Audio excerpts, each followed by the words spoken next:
Olá, eu sou a doutora Josiane Abaide e hoje eu vou apresentar o programa Saúde em Foco. O tema de hoje é bioética na saúde materno-infantil. A bioética é uma ciência que trata dos assuntos que envolvem a questão ética sobre a vida. E ela é uma disciplina interdisciplinar. E além disso, a bioética, ela não deve ficar só na academia, que é nas universidades onde se discutem os diferentes problemas. E sim, ela deve ser trazida para o nosso cotidiano, para o cotidiano das ações profissionais. Então, hoje nós vamos debater sobre esse assunto com os nossos convidados que vieram, os mestrandos, a Leise, o Pedro, a professora Nadiesca, que estão online com a gente de forma remota, em função da nossa pandemia no momento, e também mais duas convidadas, que são as mestrandas Silvia e a mestranda Elisa, que vão falar um pouquinho com a gente sobre alguns dos problemas bioéticos que nós trabalhamos na disciplina de Bioética e Cidadania no mestrado em Saúde Materno-Infantil. Tudo bem com vocês? Muito obrigada por terem vindo, por estarem presentes hoje aqui com a gente no programa. Eu vou começar pedindo para a professora Nadiesca, que é minha parceira na disciplina, que ministra junto comigo a Bioética e Cidadania, contar um pouquinho para o pessoal como é que foi a proposta da disciplina que foi proposto para o pessoal desenvolver produtos a respeito da bioética. Olá, obrigada, Josiane. Então, a disciplina de Bioética e Cidadania do mestrado em Saúde Materno-Infantil pensou numa proposta diferenciada nesse semestre e apresentou isso aos mestrandos, e essa proposta foi muito bem aceita. E qual foi essa proposta? Justamente pensando nesse contexto da bioética sair, de dentro do ambiente acadêmico e ir para o cotidiano das pessoas, essa discussão, essa reflexão sobre os aspectos bioéticos, ela precisa ultrapassar a barreira, o muro da universidade, da vida acadêmica.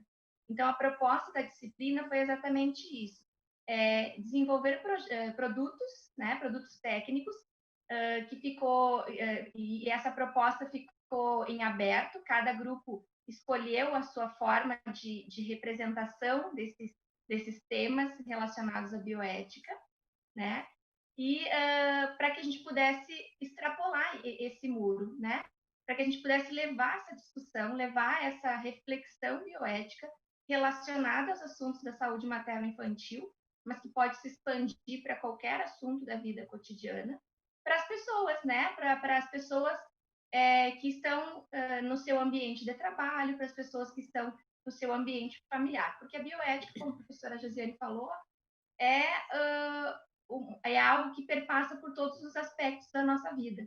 Então, a ideia da disciplina foi exatamente isso: desenvolver produtos para que as pessoas pudessem discutir isso também, refletir sobre esses aspectos, que faz parte da vida de todos nós. Obrigada, Nadiesca. A nossa turma, ela foi composta como comumente acontece, no nosso mestrado, composta por diversos profissionais. Então, tem enfermeiro, tem fisioterapeuta, tem médicos, de diferentes especialidades, psicólogos, diferentes profissionais, e isso enriquece bastante. Então, eles se dividiram em grupos, E o primeiro tema que a gente vai trabalhar um pouquinho, que vai apresentar para vocês, é sobre a perda gestacional, Nós temos um vídeo da enfermeira Elisa, que vai falar um pouquinho sobre o trabalho do grupo dela, Vamos assistir um pouquinho? Olá! O nosso grupo escolheu a sensibilização à perda gestacional por ser um assunto bastante relevante, pois lidar com a morte nunca é fácil, ainda mais quando os profissionais da saúde trabalham em um contexto cujo foco é a vida e a saúde na maioria das vezes. Então, este tema, ele traz uma reflexão sobre a perda gestacional e a sensibilização que os profissionais de saúde devem desenvolver quando deparam-se com essa situação. Então, o nosso grupo, ele criou 2 cards com informações sobre o que não dizer à mãe enlutada. Então, por exemplo, já faz tanto tempo, não precisa ficar assim. Eu imagino o que você está sentindo. Na verdade, a gente não tem como imaginar o que essa mãe está sentindo ou o que essa família está sentindo. Nossa, conta melhor o que aconteceu. Às vezes as mulheres não querem falar, né? Às vezes a família não quer falar e a gente fica insistindo. Você vai superar. Não fique assim. Você já tem outro filho saudável, tão lindo. Então, nenhuma perda, ela é substituível, né? Ela é uma perda e ela não tem como substituir por outro filho. Foi no comecinho, logo você vai ter outro. Então, são frases que nós profissionais devemos evitar de falar neste momento, né? E aí nós criamos então o outro card, onde diz sinta e incentive a sentir, né? Muitas vezes o que a gente precisa dizer para ela é eu sinto muito e eu estou aqui para você. Então, parece simples, né? Mas se for verdadeiro, pode ser o melhor a se dizer. É preciso estar disponível, né, para falar sobre a perda quando a família desejar, né? É preciso respeitar a visão da família sobre a perda, independente do período gestacional que ocorreu. Conforme o seu escopo de atuação, deve-se criar um espaço, né, e tempo para se despedir, para a família poder se despedir, se por acaso ela deseja, né? E o olhar e palavra dos profissionais devem transmitir empatia e acolhimento. E nós acreditamos muito que muitas vezes somente o olhar, né? E essa palavra, eu sinto muito e estou aqui para você. Vocês vejam só que trabalho bonito, né? Poder refletir sobre isso. Parece uma coisa simples, né? E que para muitos profissionais da saúde e para familiares, né? E outras pessoas que entram em contato com mulheres, que normalmente quando a gente fala de bebê, de gestação, de saúde materno-infantil, a gente não fica pensando nessas pessoas que vão lá para o hospital né? E vão ganhar o bebê, mas o bebê não volta com a mãe, né, por várias razões. Então é um tema super delicado, difícil de falar, né, e assim é muito importante que isso seja difundido, né, nos profissionais. Então elas vão fazer um uso desse card, né, divulgar para as pessoas poderem cuidar um pouco mais, né, terem um pouquinho de cuidado, pequenas coisas se podem fazer.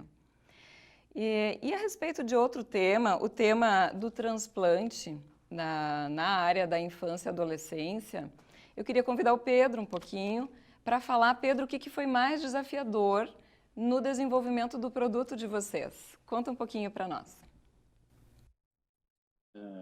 Nós tivemos muita dificuldade para encontrar alguém para falar sobre o assunto. Aqui em Santa Maria, a gente tentou, aqui o Hospital Universitário tem transplante, né, principalmente de rim, e a nossa dificuldade foi que a pessoa que a gente procurou fazer contato aqui, ela disse que tinha alguma experiência, mas não com pediatria, tá?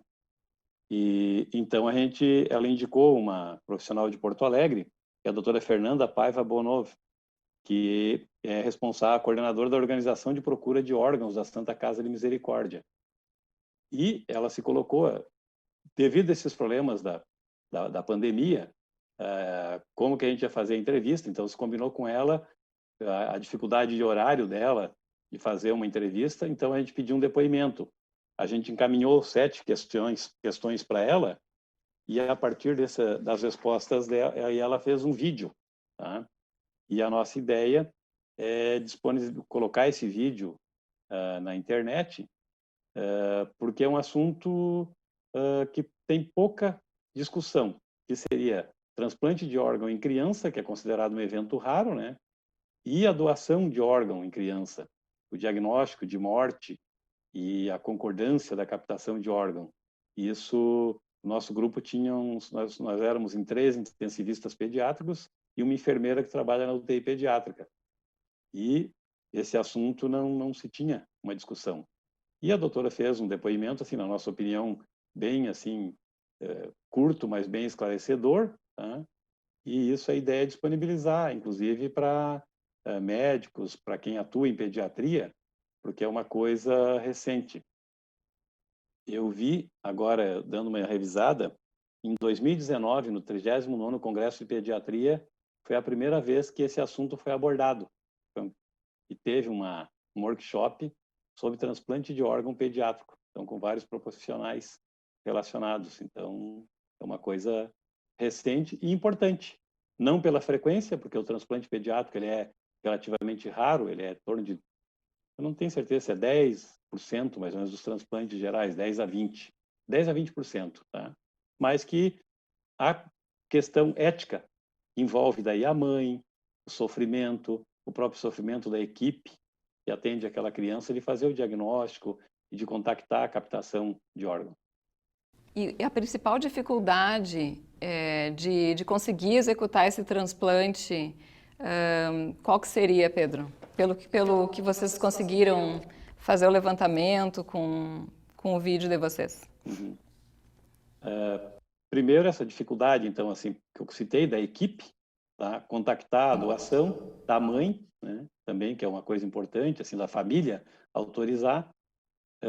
A dificuldade que tem com o tamanho do órgão, por exemplo, uma criança pequena que precisa de transplante, teoricamente, ela só pode ser um doador morto proporcional à idade dela. Tanto que, na revisão assim, que a gente fez, só 10% das crianças tinham menos de 10 anos em 2018, em 2020, para doação. 90% das crianças tinham mais de 10, só 10% tinham menos de 10 anos, a maior parte entre 10 e 18 anos, tá? Até por questão das causas de mortalidade, né? E, em geral, o que leva à doação de órgão é muito frequentemente relacionado a trauma, e que é uma coisa de crianças mais velhas. E também que o risco cirúrgico da criança é maior durante o procedimento, a realização da cirurgia. Mas, ao mesmo tempo, quando a criança consegue receber o órgão e passar esse período agudo da cirurgia, a evolução dela é melhor, tá? Ela consegue ter menos complicações pós-transplante. Então agora a gente vai ver um pouquinho o trechinho do vídeo da Silvia, que falou sobre cuidados paliativos. Vamos assistir juntos. Olá! Então, o meu grupo escolheu abordar o tema de cuidados paliativos devido a haver uma lacuna de conhecimento importante sobre o que seriam suas reais práticas, e para isso nós realizamos uma entrevista com uma médica paliativista, a doutora Raquel Prado Tomás, que respondeu os principais questionamentos referentes ao tema. Em suma, esses cuidados multidisciplinares, eles podem ser ofertados a qualquer pessoa portadora de uma doença ameaçadora de vida, né? Buscando principalmente qualidade de vida e tendo como foco o doente e não a doença. Ela é uma abordagem que busca prevenir e aliviar o sofrimento através do controle de sintomas físicos, espirituais, psicológicos e sociais, onde a família também é inserida nesses cuidados. Então, a partir desse material que foi obtido por essa entrevista, foi construído um folheto informativo que poderá ser disponibilizado para o público através das redes sociais ou impresso a fim de ampliar o conhecimento acerca do assunto.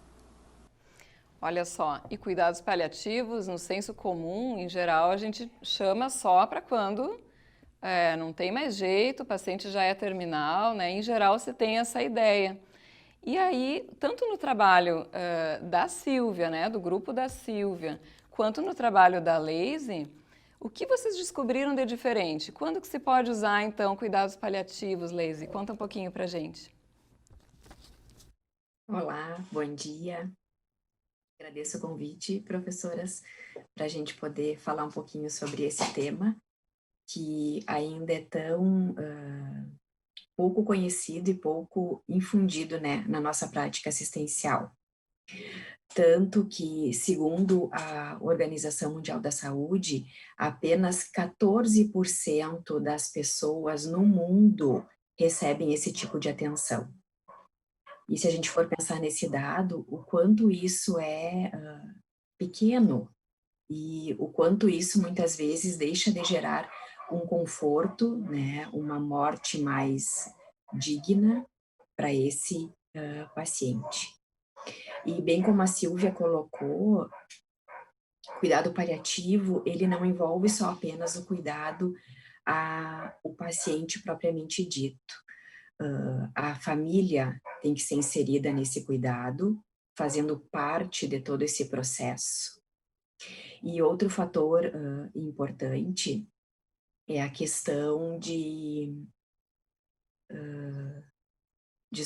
a questão da família fazer parte do processo e também o paciente se sentir capaz e tendo autonomia, né, para muitas vezes decidir sobre que forma ele quer participar desse processo todo, né? Tanto que um dos princípios norteadores, né, dos cuidados paliativos é a questão da autonomia, que o paciente tem este poder, né, de dizer, ó, eu prefiro dessa forma, eu não quero nenhuma intervenção, eu prefiro morrer deste modo. E quer falar um pouquinho sobre o trabalho de vocês, Leise? Que vocês também fizeram uma entrevista, Claro. né? Assim como o grupo da Silvia. Isso, exatamente. A gente fez uma entrevista com uma professora da Universidade Federal de Santa Maria, que a pesquisa dela de mestrado e doutorado foi especificamente nessa área. No mestrado, ela fez uma pesquisa com apenas os profissionais de saúde sobre a visão, né, dos profissionais de saúde acerca dos cuidados paliativos. E na pesquisa de doutorado, ela fez, a pesquisa foi realizada com os profissionais e também com as famílias acerca de conhecimento sobre cuidados paliativos. E especificamente no doutorado, foi evidenciado o conhecimento sobre a prática da ortotanásia, que é bem diferente, né? E difere totalmente da prática da eutanásia, o que muitas vezes é confundida, né, por todos os profissionais e também por parte da população. Prof. Nadiesca, gostaria de comentar algum desses temas que o pessoal falou? Sim, eu fiquei ouvindo, né, de novo as apresentações e as falas dos nossos mestrandos, e dois pontos me chamam a atenção, assim. O primeiro é o quão importante nós levantarmos esses pontos que vêm da prática, né? Lá no primeiro grupo, a Elisa comentou, né, da necessidade que elas sentiram enquanto enfermeiras, né, enquanto profissionais da saúde, na necessidade que elas sentiram de fazer isso com a equipe, não só com a família, não só com pessoas fora do ambiente da saúde, mas com a própria equipe, né? O quanto ainda é necessária essa mobilização, essa discussão, essa reflexão, porque às vezes o trabalho ele se torna tão automático, porque são tantas as demandas, que os profissionais acabam não parando para pensar e refletir sobre essa necessidade daquela pessoa que está ali passando por uma situação de perda, né, de morte, seja ela em que idade for, né, no caso do grupo ali, a perda gestacional, mas também os outros grupos falam, né, do transplante, da captação de órgãos, dos cuidados paliativos, a gente tem isso ao longo de toda a vida. Então, quanto é importante esse olhar de dentro do próprio ambiente de trabalho para que a gente possa desenvolver ações, né, que possibilitem uma reflexão, um entendimento, um conhecimento a respeito dessas práticas com base na bioética, né? E o segundo ponto que eu queria colocar em relação o quanto é importante a gente difundir esse conhecimento, né? A partir desse programa, quantas pessoas a gente vai conseguir atingir e mobilizar com esses temas, né? Nós estamos aqui falando de perda, de morte, mas o quanto a gente pode colaborar nesse processo, nesse encaminhamento, por exemplo, os cuidados paliativos. Quantas pessoas sabem o que é, de fato, o cuidado paliativo? Porque muitas pessoas ainda pensam que o cuidado paliativo só quando não tem mais nada para fazer, a gente chama a equipe de cuidados paliativos, e isso ainda é muito difícil para as famílias. Então, esse conhecimento, ele precisa ser difundido para que as pessoas não tenham medo dos cuidados paliativos, né? O cuidado paliativo, ele faz parte desse processo, e ele não deve começar lá no final. Ele deve começar o quanto antes, porque é um acompanhamento, é um alívio, é uma promoção de qualidade de vida, trazer vida para aquela pessoa enquanto ela estiver aqui, né? Então, o quanto é importante a gente falar sobre isso, para que as pessoas percam esse medo de falar sobre mortes, de falar sobre cuidados paliativos, porque vai muito além do cuidado né? Quando a pessoa está numa situação de que não tem um prognóstico favorável, e que a gente imagina já que se encaminha para o óbito, né? Então, é importante que as pessoas saibam. Então, por isso que eu falei lá no início, né? Nós falamos, eu e a professora Josiane, o quanto é importante a gente trazer essa discussão para o público em geral, e não só dentro da universidade. Também dentro da universidade, porque a gente precisa formar profissionais preparados para isso, e precisa discutir isso com os nossos mestrandos que já estão nos seus campos de atuação, e eles precisam levar isso para a equipe deles, mas também para as pessoas em geral, né? Esse conhecimento é válido e precisa ser aplicado. Ok, muito obrigada. Pedro, em poucas palavras, o que tu leva dessa experiência que foi realizada na disciplina? Muito interessante, assim, porque eu atendo recém-nascidos, né? Os vivos. Mas no local que eu trabalho, com frequência acontece perda fetal, óbito fetal. Então, o trabalho da Leise é muito interessante para a minha prática. Ontem até eu já peguei o card e mandei um deles para a enfermeira que coordena o serviço. E conversei com ela também, inclusive de ampliar não só para a equipe de enfermagem, mas a equipe de limpeza, a equipe de nutrição, a recepção, todo mundo participar. Então, um trabalho bem interessante. As discussões também sobre cuidados paliativos, muito interessante, porque são coisas novas, né? E que se no meio médico, no meio da área de saúde, a gente fica, para alguns é novidade discutir esse assunto, então são assuntos muito interessantes de se levar para a população em geral, tá? Que à medida assim que a população seja despertada por esses assuntos, né, mais interesse ela pode ter, mais facilidade para lidar com as coisas. O transplante de órgão também, falando do nosso trabalho. Por exemplo, esse ano tem 400 crianças no Rio Grande do Sul esperando um órgão. É um número significativo, tá? A estatística que eu achei também de 2018 do Brasil todo, tinha 1.280 crianças em 2018 esperando. 600 conseguiram transplante só. Tá? Ou seja, metade ou está na fila ou eventualmente até faleceu. Então, ele é um assunto não discutido, mas um assunto importante para a população geral. Pessoal, então assim, eu queria agradecer imensamente, né? Hoje a gente pôde ter uma discussão breve, assim, de alguns dos temas, tiveram outros temas também, né, discutidos por mestrandos na disciplina, e a gente convidou vocês hoje, né, e as convidadas que também gravaram as participações, para dar uma palhinha das discussões, né, mas foram assuntos riquíssimos e é super importante a gente ter esses momentos para poder discutir de forma abrangente, que envolva outros profissionais, outros acadêmicos, outras pessoas que possam, de fato, iniciar uma pequena reflexão a respeito, que às vezes a gente passa batido, não pensa nesses aspectos, e eles perpassam a nossa vida, moram ali do lado, estão acontecendo com os vizinhos do lado, né, com outras pessoas que a gente conhece. Então, eu quero agradecer imensamente por esse momento que vocês dedicaram aqui conosco para a gente poder conversar um pouquinho sobre esses aspectos bioéticos. tá? Muito obrigada. O programa de hoje, então, fica por aqui.